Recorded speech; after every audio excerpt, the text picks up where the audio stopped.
PVC, o Lázaro chegou a citar alguns nomes, né? Alguns que não estiveram bem fisicamente, bem assim, né? Por conta da virose, mas que em campo conseguiram jogar. E eu queria destacar 2 jogadores jovens, muito jovens, que vêm da base, que inclusive podem atrair o interesse aí de times internacionais, ainda mais para um Corinthians que precisa vender jogadores porque precisa de dinheiro. Breno Bidon e o André. Como é que você vê a atuação desses jogadores? Um Bidon que é titular, né? que entra no lugar do Garro, que já era um atleta muito importante para o Corinthians e que tem ele eleva o seu nível de fato, evolui muito esse jogador que agora está prestes a completar 21 anos. E o André tem 19 só. Cara, o André jogou ontem foi uma enormidade. Eu acho que os grandes jogadores do Corinthians ontem, para mim, não foram o Memphis, que perdeu do gol 2-0 que o Bidon ofereceu para ele, nem o Yuri, que fez o segundo gol, jogou uma boa partida no sacrifício. Não que o Memphis tenha jogado mal, o Memphis jogou uma boa partida. Mas para mim os caras do jogo foram o Bidon e o André. O André jogou demais, cara, para tirar, para desarmar, para construir, para sair jogando. E o Bidon, o Bidon, alguém vai reclamar que ele pode ter forjado um pouco mais no lance do Carrascal, talvez, mas a agressão teve. E ele marcou, desarmou, marcou o Alexandre, recuperou, puxou contra-ataque, construiu jogadas, deu o gol para o Memphis, que o Memphis desperdiçou, que podia ser o gol do 2-0 no primeiro tempo ainda. Partida enorme. Ele já tinha sido o grande destaque da final da Copa do Brasil e foi de novo eleito melhor em campo na final da Supercopa. Na final não, na Supercopa. É um jogador especial. É um jogador que vai ser olhado. Ontem a gente falou de seleção brasileira. Eu acho que seleção para ele ainda não é para essa Copa do Mundo. Mas é um jogador que fez uma partida exuberante. Ele e o André, para mim foi a final, para mim foi a decisão foi a Supercopa do Bidon e do André. Pois é, né? Que legal. Jogadores tão jovens e resolvendo, né? E fazendo toda a diferença. Falaram bastante de seleção. Ele disse que, claro, é o sonho de todo jogador e o dele também, ainda mais que ele teve passagens pelas seleções de base. Que ninguém liga pra seleção. Mas toda vez que alguém começa a jogar música, você fala assim, seleção. Começa a falar de seleção. É muito doido isso, cara. Eu não aguento esse discurso. Ninguém liga mais pra seleção. Quem tá jogando muito tem que ir pra seleção. Ninguém fala assim, tem que jogar Champions League. Não, fala, tem que ir pra seleção. E o Bidon falou, olha, eu sei que o nível é muito alto, a concorrência ali não anda nada fácil não, mas vão seguir trabalhando, né? Ele que tem essa passagem relevante pelas categorias de base da seleção, enfim. E aí, Lázaro, é o que eu estava dizendo, né? O Corinthians também, lógico, quer que eles desempenhem esportivamente para que o time conquiste seus resultados, mas também de olho nas finanças. Será que depois dessa atuação, né, de um jogo que tem uma repercussão aí contra o Flamengo, os interesses podem aumentar em torno desses outros jogadores? E já que a gente está falando sobre possíveis saídas, reforços também, né? Ontem, Memphis pediu reforços, disse que o Corinthians precisa de jogadores experientes, né, com um pouco mais de tarimba, e o próprio Dorival também. O pedido entre a teoria e a prática fica ali as questões financeiras, algumas cifras entre elas, né? Até em tom de brincadeira ali o Carrijo, quando vai conversar com o Hugo, fala assim, a gente não precisa de reforço. Aí ele para e dá uma risada, fala, a gente precisa sim. Mas é aquilo, o Dorival sabe, o do Memphis sabe, todo mundo sabe que o Corinthians tem um time bom, mas um elenco ainda que precisa de algumas peças, né?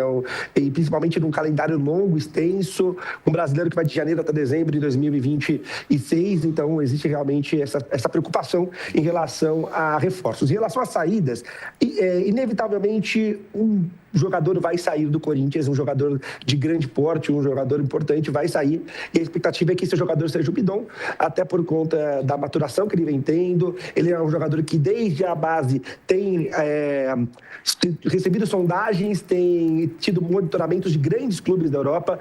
O staff do Bidon sempre tratou o discurso como que não queremos que ele saia para qualquer clube da Europa, nós queremos que ele saia para um clube de grande escalão, mas é fato que o tempo vai passando e o futebol internacional está cada vez menos esperando os jogadores fazerem idades para levá-los, né? Então, 21 anos para a Europa já entra num estágio assim de mais 2, 3 anos ele acaba ficando acima da idade que geralmente os grandes clubes contratam.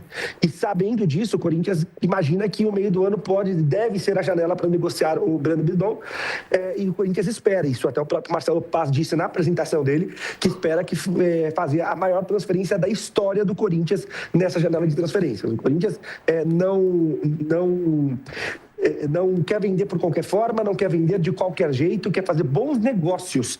E o Bidon é esse ativo que se espera bons negócios. Agora, a impressão que existe internamente é que o mercado inglês, que ultimamente é o que mais tem sondado, o Arsenal mais recentemente, mas já tivemos Nottingham Forest, outros clubes, Wolverhampton também, se eu não me engano, em alguns momentos, sondando o Breno Bidon, que não seria o mercado ideal para o Breno. Pensando tecnicamente, a Espanha seria o lugar ideal para o Breno desenvolver o futebol dele. E que a Inglaterra tem mais cara do André. E aí o André tem sido um jogador que as pessoas estão vendo cada vez mais com olhos diferentes no Corinthians. Já existia uma expectativa muito grande nele. No fim do ano passado, quando o Martins tem a questão da multa, que ele perde espaço, até questionei algumas pessoas no Corinthians se a possibilidade do André ganhar esse vácuo, porque o André já vinha fazendo boas apresentações. E o que eu tinha escutado à época era, olha, o André é muito bom jogador, não é que nos surpreende, porque na base a gente acompanhava e sabia que ele era um atleta diferente, mas ele ter entrado no profissional, vestido a camisa e jogado da forma como ele está jogando, nos surpreende. Mesmo assim, a gente ainda acha que ele precisa de maturação. Só que com todos os problemas desse começo de temporada, principalmente o sumiço do Martins, aí o André teve que vestir a camisa e mostrou, não preciso maturar não, eu já estou maduro. E concordo com o PVC, na minha visão, melhor jogador em campo dessa Supercopa foi o André. Jogou uma enormidade esse volante e ali internamente o Corinthians sabe que também é um jogador que muito dificilmente vai ficar até o fim do ano, que deve ter mercado e que pode sair na janela do meio do ano. A perspectiva de o Corinthians não ganhar nada neste ano, que muita gente está falando sobre isso, passa por isso aqui. Não pelo fato de o Corinthians só vai ganhar tudo o Palmeiras, que está jogando nada, ou vai jogar tudo o Flamengo. Não é bem assim. Agora, de fato, o Corinthians vai ter um problema, que é um problema dos clubes sem dinheiro. Porque o Corinthians vai estruturar um time, está estruturando um time bom consagra jogador ruim, time ruim enterra jogador bom. A torcida está elogiando enormemente o Mateuzinho e o Matheus Bidu, que no ano passado queriam fuzilar os dois. E os dois estão jogando bem. Por quê? Porque o time montou, estruturou o time. O problema do Corinthians não é precisa de reforço para ter um elenco mais numeroso, como o Flamengo tem, o Palmeiras já não tem, como mostrou ontem contra o Botafogo de Ribeirão Preto. Precisa, estamos de acordo. Mas o problema não é você ter que reforçar, é a dificuldade de não perder, projetando o ano inteiro para pensar em títulos. Mas no ano passado, quando começou o ano, o Corinthians não ia ganhar nada, ganhou o Paulista e a Copa do Brasil. Por isso que eu volto a dizer, calma, a gente não tem uma bola de cristal para saber o que vai acontecer. O André jogou demais ontem, demais. Eu só falo do Bidon também, porque o André foi substituído no segundo tempo, que era questão de substituição. Mas jogou demais. O contra-ataque da bola que o Memphis perdeu, que o André recupera a bola, puxa o contra-ataque, oferece para o Bidon dá o passe, deixa o Memphis na cara do gol e o Memphis chuta por cima. É um símbolo de uma final, que não foi Memphis e Yuri. Foi André e Bidon. Dos garotos, né? Muito legal de acompanhar. E é o Corinthians que quer se fortalecer ainda mais. Dorival falou sobre os reforços. Sobre reforços. Chega aí, Dorival.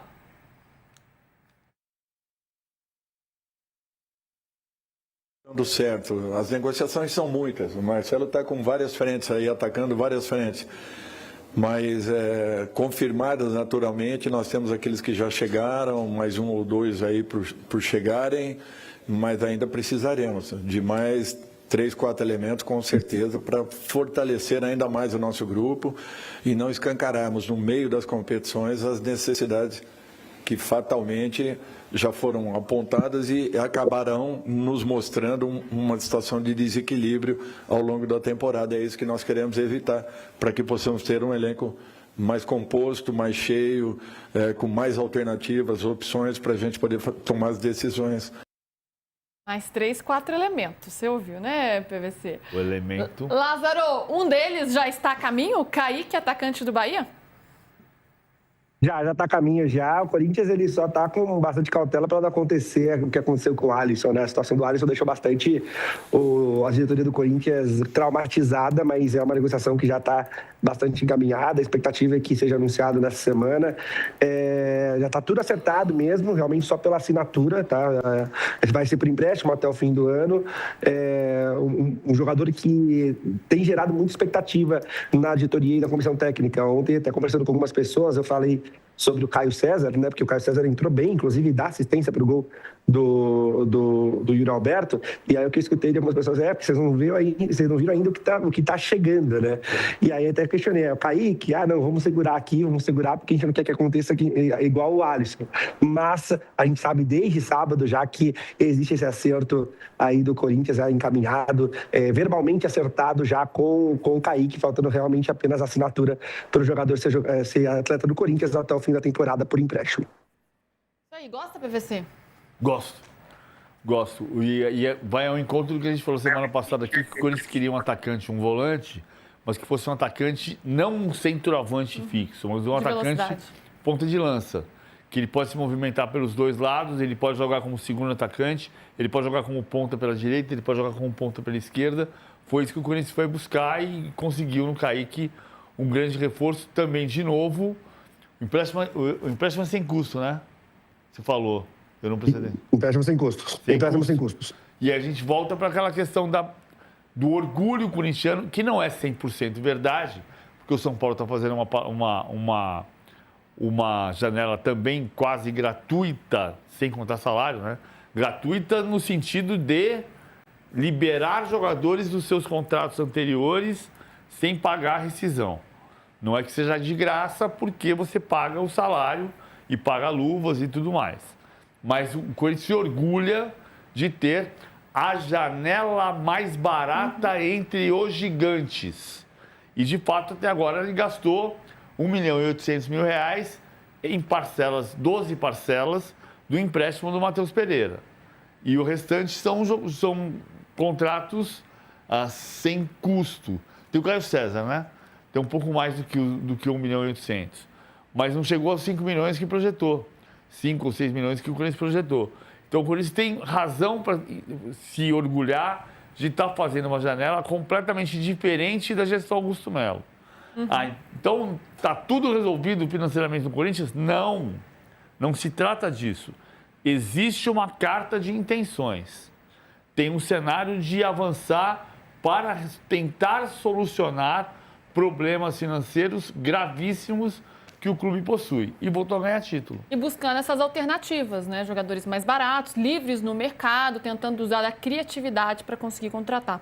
Vamos colocar os números do Kaique de novo aí na tela para vocês. Para quem não conhece ainda o jogador, começa a se ambientar, começa a conhecer o atleta. Um jogador jovem, de 22 anos. Na última temporada, fez 47 jogos, marcou 2 gols e deu 7 assistências. A trajetória dele, né? Fluminense, no City, o Paços Ferreira de Portugal, passou pelo futebol holandês, estava no Bahia, então chega por empréstimo até o fim da temporada. Ele tem contrato, né? Até 2029 com o Bahia, mas não vinha sendo aproveitado. Então chega aí para reforçar o time do Dorival Júnior.